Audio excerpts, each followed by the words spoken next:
These are the watches you see on the wrists of the world's richest and most powerful people. Owning one screams success, wealth, and exclusivity. But here's the harsh reality. You can't just buy one.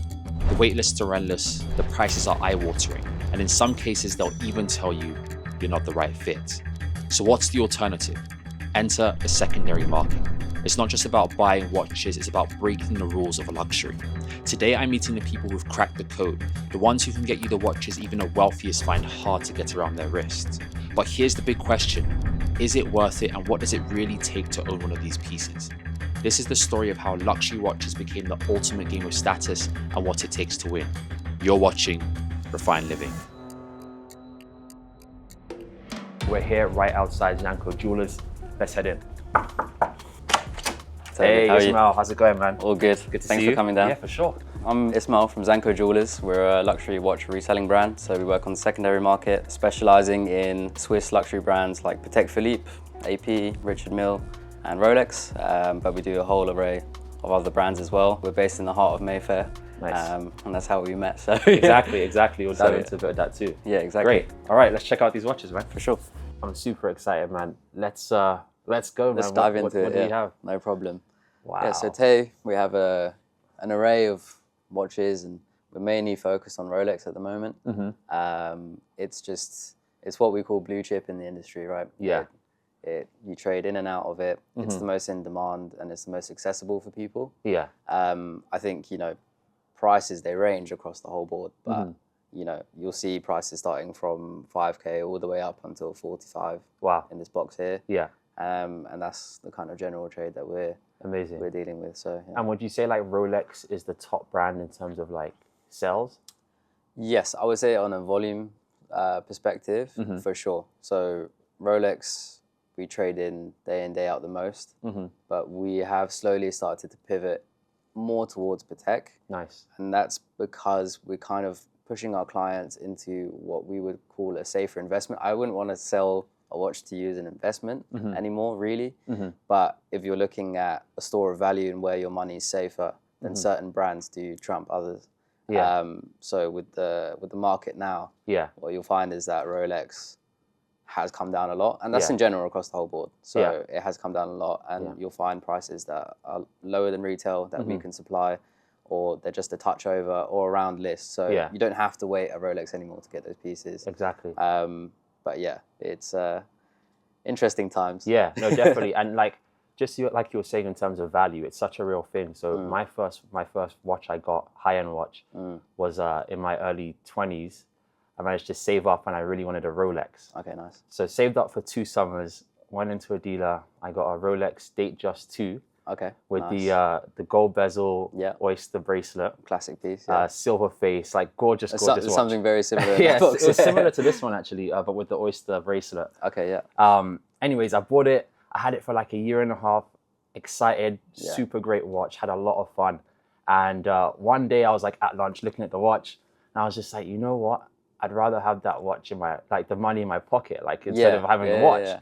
So I went back to the dealer, and I got back exactly what I invested, like exactly what I paid for a year and a half ago, and it had scratches and everything. So it's just like that was a huge eye-opening moment for me. I was like, okay, like this brand and high-end watches is a serious business and there's serious value. Yeah. Because if I could go back a year and a half later with a scratched watch and they'll give me back the same money that I paid for, it's not a joke, basically. Yeah, so it's literally an asset on your wrist, right? Yeah. You can wear it, enjoy it, give it 1 year, 2 years, no matter where you are in the world, even in the most remote places, I'm pretty sure you could find someone that's willing to buy a watch. So it's very liquid. You do property, right? So property, an exchange might take you a month, 2 months, 3 months even. Exactly. Could take even longer if the deal's big enough, right?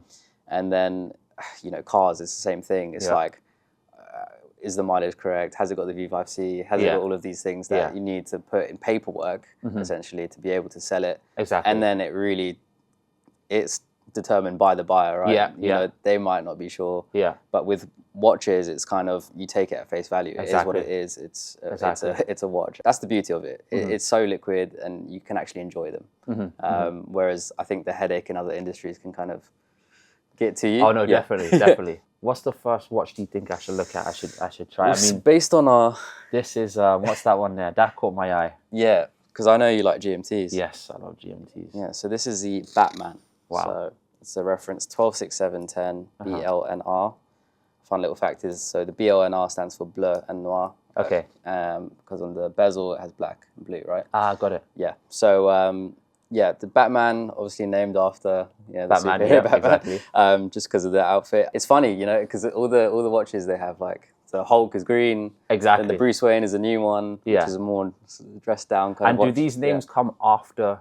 Obviously, it comes after, like the nicknames come after the watch is created. 100%. I mean, you know, Rolex though are not involved. No, with, no. Okay. To our knowledge, they might be. Who knows? They might be. Yeah, because it's kind of just been a cult thing from the start. It's like the Pepsi has always been the Pepsi, the root beer has always been the root beer. Yeah. So then people try to, if a new release comes out, like the Sprite, for example. Exactly, yeah. Came out, it was green, everyone was like, all right, there's Pepsi root beer, we're going to call it the Sprite. Yeah, exactly. Okay, so, yeah. okay. But, oh, beautiful. Please, have a look.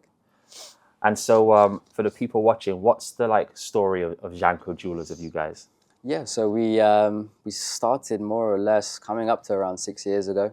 I think the main thing is we're quite a young team. We've grown it up wanting that as part of our company culture. Yeah. So I'd say the average age in this team is 24, but we're super passionate about watches. You know, it's an art and you have to learn it and it takes a while. Yeah. I think based on what we've sold before and kind of going into the upper echelons of the watch world, that's what really excites us and that's our niche, I think. But yeah, it's been a good journey. Nice. We, you know, before we were working out of a flat and then decided to move to Berkeley Square House once we had enough to do it, and you know, scaled up from a smaller office, about probably a third of the size of this one, probably even smaller, and just scaled it up from there. So yeah, it's been fun. It's obviously nice to be in Mayfair and Berkeley Square as well. Exactly. So, you know, ground roots, like starting from the bottom, essentially working your way up, building something amazing or being a part of something amazing is always an inspiring story. So I love to hear that. I mean, talking about the Batman, we got an incredible selection of Rolex.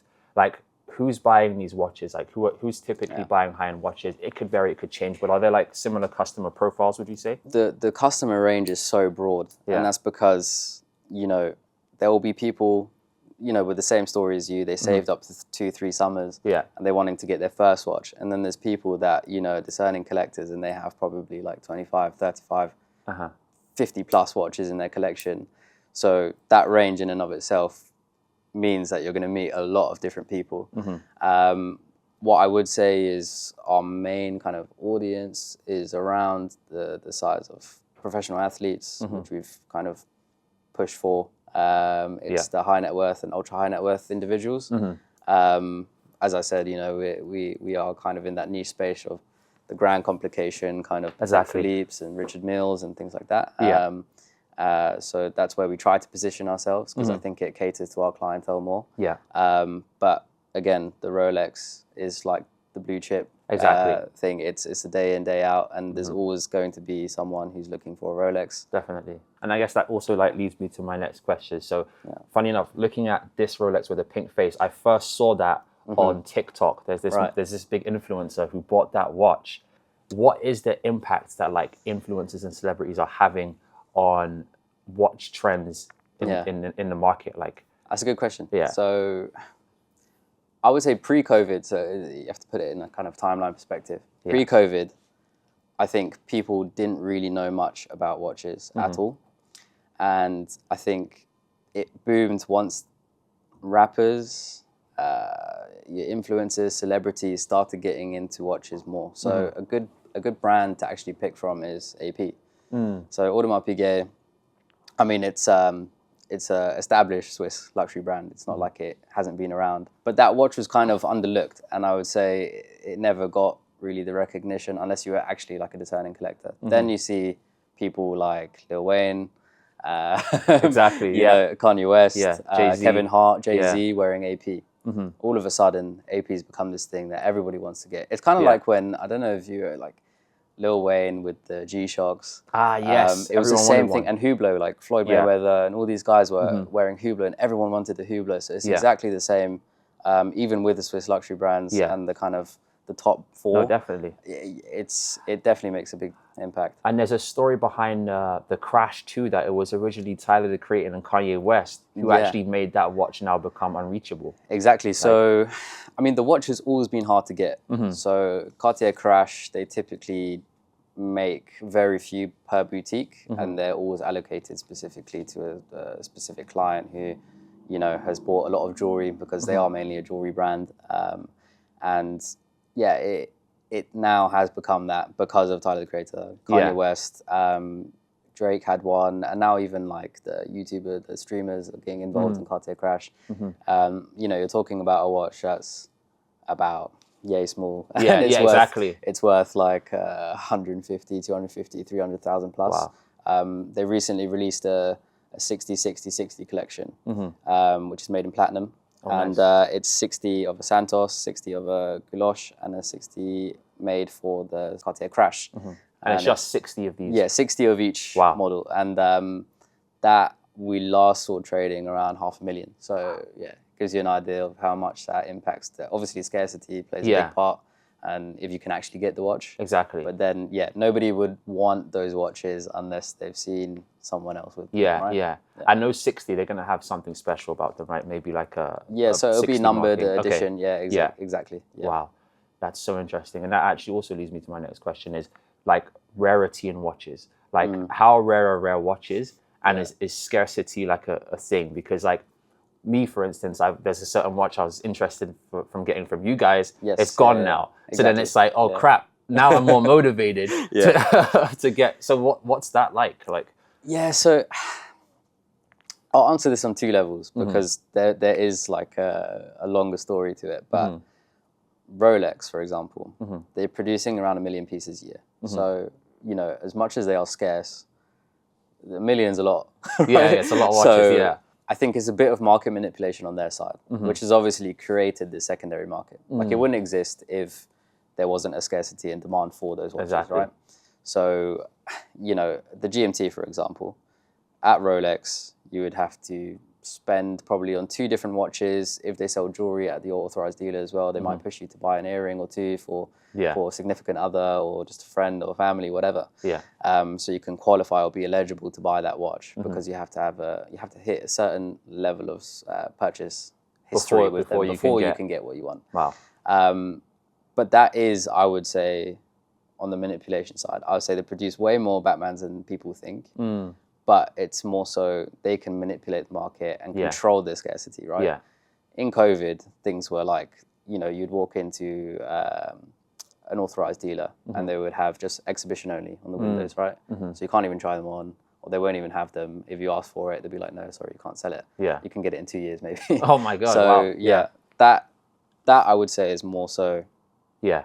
They're controlling that. They're controlling it. So I would say it's not as scarce as people think. Yeah. But it is scarce at the same time because they're not letting you have it. Exactly. Yeah. But then there's brands like Patek Philippe. They produce 30,000 pieces, 40,000 pieces a year. So, you know, you're talking about way less numbers. Yeah. Obviously catering to a certain crowd, not the masses, you would say. So then it's more understandable, all right, I do have to spend quite a lot to try and get a Patek. Exactly. You know, same with AP, although the last CEO, he kind of ramped up numbers. And because I think he wanted to hit record sales. So he was giving everyone Royal Oaks last year or the year before. And it's still more scarce than Rolex for sure. So I would say it kind of depends on the brand. Yeah. You know, you can go into your independents and they literally make like FB Jordan, which is around the corner from here. Yeah. The boutique, they make 1,000 pieces, 900 to 1,000 pieces a year. They have 10 boutiques across the world. Okay. And you know, that brand, obviously you're not going to get the piece because there really aren't that many made for each model every year. So no, definitely.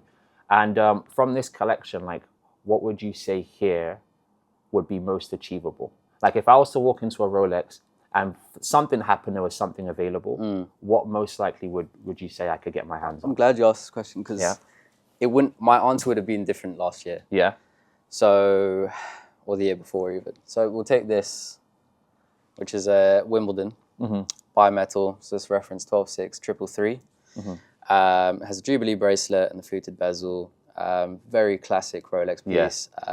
You know, it actually has no ties to Wimbledon. People just said that, but and that's so interesting. Like we're just talking about it. So like I feel like that can increase the value. Yeah. For instance, 100%. like the Bruce Wayne, the Batman. When I hear that, I have some type of association. Like I link my personality. Like if I would be a superhero, I'd be a Batman. So then I want the Batman, right? If I play tennis, I want the Wimbledon. Yeah. So it's so interesting. You know what? I think it was Federer had won it back in early 2000s. I think it was around 2010, I think. And he was wearing this specific watch, just with the smooth bezel and smooth oyster bracelet. Yeah. And then people would automatically associated that watch to Wimbledon. Wimbledon, wow. Yeah. So it's kind of, I guess, see, that's beautiful, actually. There's a pop culture around watches that kind of, like you were saying, it increases and decreases value. Yeah. Based on those things. So you'd say this one, you could most likely You'll most likely get it from the AD now. Because they're struggling in 2024, end of 2024, they're struggling to sell precious metal pieces because people know that there's no resale value on them. Yeah. So even if you're not going to flip your watches, it's always peace of mind to know I'm not going to lose any money when I walk out of that AD. Yeah. You know, it's like if you could buy a sports car and not lose any money when you take it out to the dealership. It's the exact same thing. So, but unfortunately now, the way the market has gone is that I will buy that under list price and then sell it in and around what Rolex sell it for. Wow. It's just a matter of if they can give it to you straight away. But you have a better chance of getting that than a Batman, 100%. Yeah? Yeah. Wow. We've been seeing and hearing a bit about fake watches. I mean, even when I was first interested in watches, I'd go online, I'd Google stuff. You see like the Rolex that you want, but for some reason it's £250. Yeah. So you're like, how's that? You know, you're tempted, but you know what's going on. Yeah. So like, what's the impact that fake watches are having, if there is any on the market? Obviously on the consumer side, you're always going to feel like very apprehensive before buying your first luxury watch. But I think you have to buy the buyer and the company and not actually, well, obviously the watch matters, but you have to trust them first before you can actually jump the gun and pay for anything. I would never blind buy anything. You know, I always recommend people come to view the watch, even if they just want advice on the market, come here, we'll talk about it, you know? So fake watches, I would say, it's not that much of an issue. I think people blow it out of proportion online. Yeah. Just because, you know, there's like fake watchbuster and all those guys on Instagram, and they're calling out all these celebrities that are wearing like these fake RMs and the fake APs and things like that. Yeah. Because it is easy, but I think, you know, that is such a small percentage of what is actually the reality. Exactly. So yeah, I think it's on the increase. I wouldn't say it's not. Obviously machinery is getting a lot better, and people can CNDC machine all these case shapes and stuff like that. But you know, that's what I mean by the buyer, because if you're going to a reputable company, they'll put it through a watchmaker and they'll make sure everything's like sound before you buy it. Make sure that it has a watch register check, which is like a car registry kind of thing. Yeah, make sure the warranty matches up, the serial matches up on the warranty to your watch. It's just simple things. And I heard something about, I mean, this could be a rumor, that they're looking to possibly be putting chips in Rolexes. Did you hear about that? Yes. It's always been a thing that, like, we always thought that'd be a great idea. Yeah. Even like something that means you can see where your watch is or at any given time, right? But I don't know how the mechanism would work. Yeah. It's privacy issues, and I don't know how that would work inside a mechanism it's automatic self-winding. Yeah. And it does work with magnetisms. That's why they introduced gold and gems in there, because it's conductive, right? So I think if they were to put something, it might interfere with the actual movement of the watch. Yeah. It'd be interesting though. I don't know. Yeah. Yeah. No, now you say that, that makes so much sense. Yeah. Like a grand complication, that would be like impossible, right? Yeah, to fit it in there, like have it working properly. Yeah, unless it becomes microscopic. Yes. The chips. Yeah. That then they do all those nanotechnologies. Yeah. So you never know. Yeah. Exactly. Okay. And then in London, we've been hearing about it. I think a couple years ago, watch thieves were like the biggest thing on the news. I personally haven't heard of it as much. You know, I'm in and around Mayfair, and a lot of these areas. So like it's good for me to know what's going on in the area, especially if there's crime. I don't hear about it that much, but what's your thoughts on that in terms of the buyers in the market? Are they second guessing? Are they more cautious when they're outside wearing their watches? You know, it's an unfortunate kind of reality of London specifically. I think like other countries are safer than here, especially if you go out to the Middle East. But yeah, I mean, even down to phone jacking around central prime areas, it's the same thing. So it's not a deterrent as much as I thought it would be. People want to be careful. So, you know, if you're going to wear your watch, they'll probably cover it up with their sleeve, and they're not so put off that they would completely go away from it. Yeah. But it has made a difference. A lot of people have sold back to us because they were like, I'm not so keen on having my watches stolen off me. Yeah. I'd rather have the money in hand and not in someone else's pocket or being taken off my wrist. So it has made a difference. But I would say for anyone that's actually looking to buy, like we said, it's a store of value. You don't always have to wear it. But obviously we would encourage, you know, people buy and they enjoy it. Yeah. So it has created like a 50-50 split between people who don't really care at all and continue buying it. Definitely. I'm one of those people. Yeah. And then, you know, the other half, which just, they say, I want out and I don't really want to wear watches anymore. No, definitely. Yeah. No, it makes complete sense. I think it's just going to come down to the individual, right? Like how they feel about it. If they are more cautious, if they're a bit more fearful, then fine, you know what, they're going to sell. But for someone that their passion for watches is overrides, they're still going to wear it. Yeah, exactly. You know? I've had people that they believed in like the paranoia thing. It's like, if you're paranoid about it, obviously it's going to get taken from you. Exactly. I was like, I don't know how that works, but no, but I think that does play into it. I think, you know, just I'm trying to be as vigilant as I can. You know, just know your whereabouts, where you're going. If you're going somewhere safe, I would tend to wear it more towards like family functions, friends, and stuff like that, because you know you're going to be in a private vicinity. But if you're going to restaurants, just know not to have it out on display for the world to see. Yeah, no, that makes complete sense. Yeah. And then, what would you say like your favorite watches are right now in the market? Favorite watches. Yeah.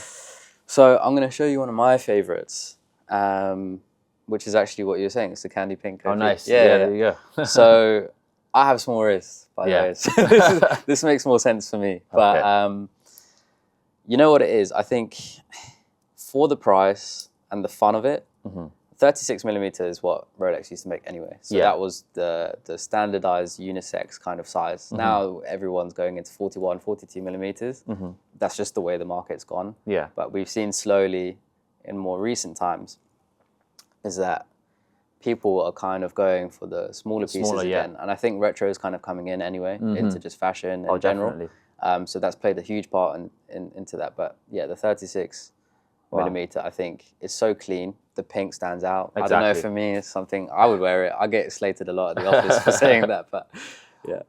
No, it's a nice watch. Okay, it's too small for my wrist. Yeah, but I mean, they make the celebration dial now.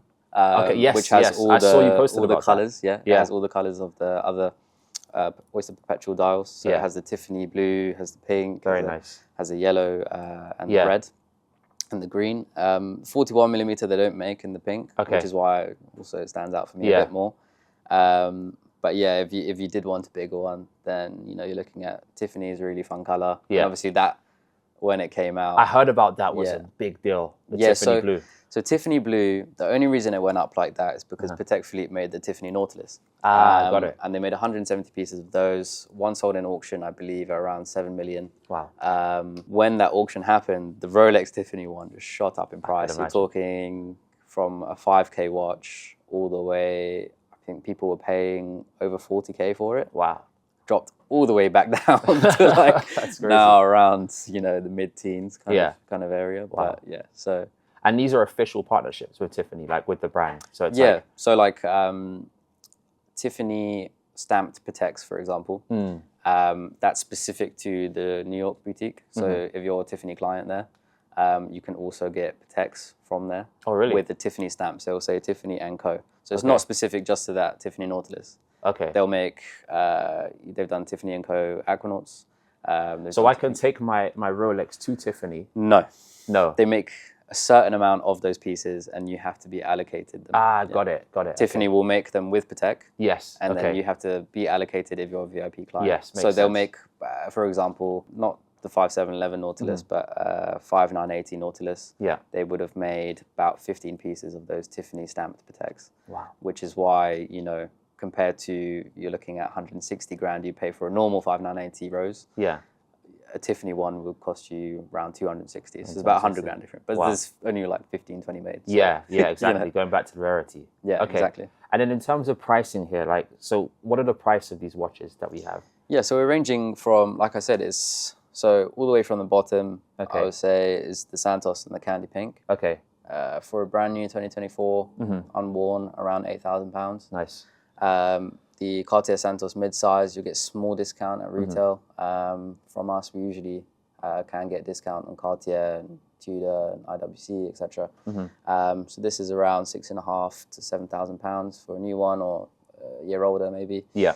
Then the Skeleton, which I know you actually you that's took a beautiful watch. Yeah. Cartier Santos. This is a watch that retails for 29,000, and we're selling it for 20. So you know, it's quite a huge savings. Definitely. But for the watch, I think it's beautiful. Oh yeah, it's a beautiful watch. Yeah. And then for people that don't know, can you explain this kind of skeleton style? Yeah. So it's called skeletonized bridges, and it actually makes up the Roman numerals on the side. So. Oh wow, that's really, really cool. It's a smart way to make a watch like Definitely. this. I think the first time you were here, we had the Privé collection, the asymmetric. Oh yeah, that was incredible. So there's only 100 made of those. Wow. So unfortunately, we don't have it here. Oh, it's sold now. Yeah, it's sold now. Wow. Yeah, but there you go. Yeah, exactly. Things come in and out. Yeah, all the it's real, time. guys. They go, man. These watches go. Okay, so that's 20, around 20. That's around 20. Okay. You know, the Batman, like we said before, we were talking about before, these are more in the mid-range, I would say. Okay. So Batman, for a newer one, looking at around 13.5. Okay. On the Oyster bracelet, and about 14,000 on the Jubilee. Okay. The Wimbledon, we're looking under retail, I believe, at £11,500. Nice. That's also for a new one. So I mean, this one's dated specifically 2022. So probably you're looking a bit higher as a new one, around 12,000. Around 12,000. £12,500, yeah. And then the bimetal date just here, which is also yellow and stainless steel. Wow. It's quite clean, actually. That is, yeah. Very underlooked, but very understated as well. Yeah. I think, you know, people are scared about wearing bimetal and like the gold being too garish. But I think it depends on the dial variation you get, because some things can play it down, some things make it, like the bluesy you were talking about earlier. Yeah. You know, that's a pretty garish, like out there watch. Exactly. So when you say biometal, what do you mean by so that bimetal is like two-tone. So two-tone. Okay, got it's it. yellow gold and stainless steel. Exactly. Yeah. And obviously in the light, that's going to attract more light. Yeah, it's going to flicker a bit more. You can even see it now. Yeah, it's definitely more flash. But you know, that's the same as this Wimbledon here, which is full stainless steel, but it still has it actually has white gold alloy. So they've developed. That's a beautiful one. Yeah, it's a very nice watch. Yeah. So this, I would say, is my favorite date just. Okay. Outside of the one I have. Yeah. Yeah. Oh wow, it's very nice. Yeah, so this is basically what I had back in the day, but with the Oyster, and then it had. Did you have a fluted bezel, or was it smooth? It was like this. Okay, nice. Yeah, it was like this. Not smooth. Bezel, yeah, fluted. Yeah. And then it had the numbers, but it was numerical, and it was like slanted. And because the Datejust 2 would have had numbers. Yeah, exactly. Yeah, exactly. Yeah, such a nice watch. Such a nice watch. Yeah, so for anyone watching now that, you know, are looking to get into the high-end watch scene, they want to get their first high-end timepiece, what would you say is a great first watch? I would say Rolex, like you were saying, store of value. You know, it's much better there. Compared to your Cartiers, I think you'll lose some money on. This Datejust, for example, was my first ever Rolex. It's smooth with the Oyster bracelet, blue dial.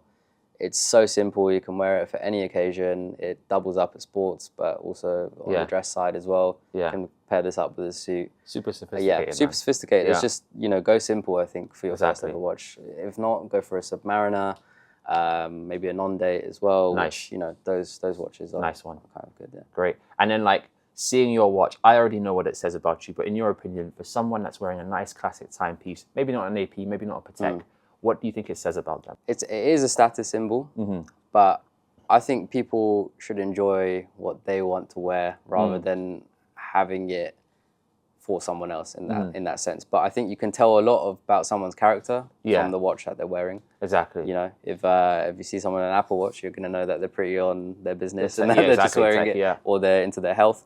So it's the same thing. If you're wearing like this Rolex, I'm pretty understated. I don't like being too out there. I don't like wearing too many loud colors. So it tells you a lot about someone's personality. And that they're serious people as well. I think it helps a lot in business. It's just a natural thing that your eye just gets drawn to it. It's a conversation starter. And as you develop your collection, you get to learn more about it. So there you go. Makes sense. Well, Ismail, and it's been a pleasure. Thank you so much. Thank you so much. Okay, so we just finished up at Xanco Jewellers, based here in Mayfair. That was a super incredible experience. Hearing about Rolex, the rarity, the demand for them, the celebrity influence and how that's changing the market, how, you know, the likes of Kanye West and Tyler, the Creator, can make a watch basically become impossible to get and also make the prices increase.